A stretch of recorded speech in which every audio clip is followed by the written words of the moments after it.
flag boy and your flag boy sitting by the fire. My flag boy. La Terre compte aujourd'hui plus de 6 milliards d'êtres humains. 852 millions de personnes souffrent de la faim, soit 14% de la population totale ou une personne sur 7. 17 000 enfants de moins de 5 ans meurent tous les jours de causes liées à la malnutrition. Mais contrairement aux idées reçues, la Terre produit assez pour nourrir l'ensemble de la population et la faim devrait être bannie de notre planète.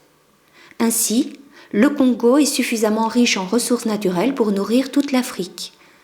L'Éthiopie compte le plus grand cheptel du continent africain, plus de 31 millions de bovins, 20 millions de moutons, 15 millions de chèvres, 6 millions de chevaux et d'ânes, de quoi fournir en viande et en lait toute l'Afrique de l'Est. L'Inde, elle aussi, produit suffisamment d'aliments pour nourrir toute la population locale, soit 1 milliard d'habitants. Et pourtant, la moitié de la population du Congo souffre de malnutrition. En Éthiopie, c'est entre 25 et 50% des gens qui en souffrent. L'Inde affiche quant à elle un taux de malnutrition de l'ordre de 25% de sa population. L'incroyable paradoxe, c'est que c'est en milieu rural que l'on trouve le plus de personnes souffrant de malnutrition. À l'échelle mondiale, 70% des personnes qui ont faim sont des agriculteurs, des éleveurs ou des pêcheurs. Le Congo compte 62% de paysans, l'Éthiopie 81% et l'Inde 54%. L'Union européenne compte seulement entre 2 et 6% d'agriculteurs selon les pays, les États-Unis 2%. Pourtant, dans ces pays, ce n'est pas de faim, mais de suralimentation et d'obésité dont on parle, alors que la faim continue par ailleurs d'augmenter. Comment est-ce possible ? Comment des pays qui produisent légumes, fruits, céréales et viande, sans oublier du lait, peuvent-ils compter autant de personnes ayant faim ? La réponse n'est pas à chercher du côté de la fatalité, mais bien des politiques économiques mises en place. Avec la libéralisation des échanges, prônée par l'agrobusiness en particulier, les denrées agricoles circulent de plus en plus librement entre les marchés du Nord et du Sud. Des entreprises agricoles dotées de tracteurs et autres outils mécanisés, accédant à des engrais bon marché, des subventions et autres soutiens à l'agriculture, exportent leurs produits sur les marchés du Sud.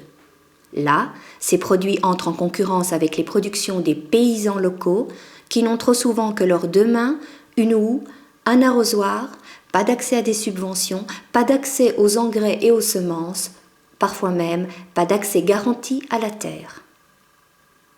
Les chiffres parlent tout seuls. En Europe, le nombre de tracteurs et équipements mécanisés par surface cultivable est 287 fois supérieur à celui du Congo, 383 fois supérieur à celui de l'Éthiopie et 12 fois supérieur à celui de l'Inde. Et si l'on compare les budgets à l'agriculture, on retrouve ce même décalage. Aux États-Unis, les subventions à l'agriculture représentent 3 fois le budget de l'aide au développement pour toute l'Afrique. En Europe, le budget de la PAC, politique agricole commune, atteint presque 50% du budget total de l'Union européenne.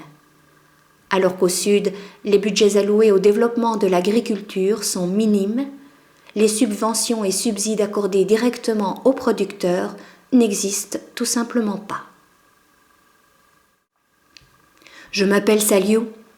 Mes parents travaillent comme des forcenés toute la journée au champ, comme mes grands-parents, mes oncles et tantes. Mais les conditions sont trop difficiles. Ils n'arrivent pas à s'en sortir, payer tout ce qui est nécessaire pour cultiver, pour manger, l'école pour mes frères et moi, les soins de santé. Et qu'est-ce que je vais faire moi plus tard ? Partir en ville, ou émigrer en Europe, ou faire comme eux, galérer dans les champs.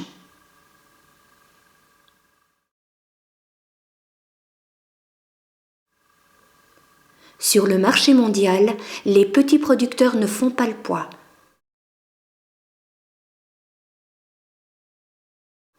C'est même pire, ils sont quasiment rayés de la carte.